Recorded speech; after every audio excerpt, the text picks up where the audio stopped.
And ang nakakatuwa pa, parang in a span of 3 years, parang umabot na kayo sa 300 branches. Grabe, ang bilis ng growth ng Philex.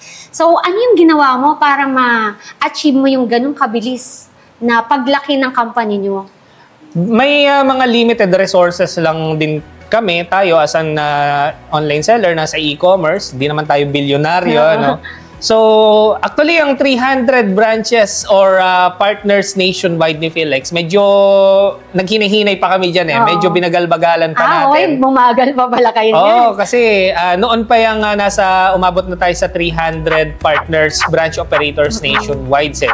So, dahil may limited resources tayo, di naman tayo bilyonaryo, no?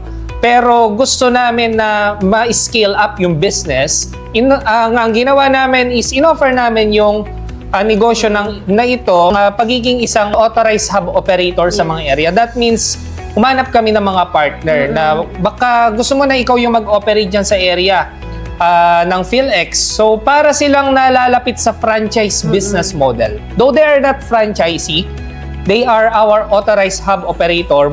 Most likely, partners namin sila. So, inopen namin sa ganung business concept, kaya ang bilis na dumami ng mga branch operators na ni Philex nationwide. And ang nakakatuwa, Sir Sem, dahil sa ginawa nyo na yon, kahit limited lang yung resources, dahil ginamit yung tamang sistema, no? Humanap kayo ng mga kapartner na pwedeng makapagpalago ng Philex, which is yun naman talaga ang negosyo. Kailangan mong humanap ng mga kapartner, hub operators, para lumawak yung negosyo nyo nationwide.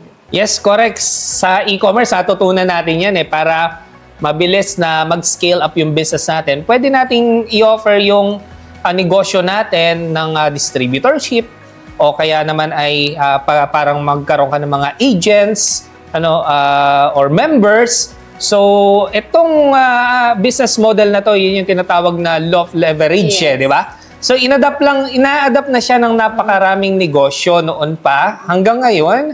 Yun lang din naman yung ina-adapt natin.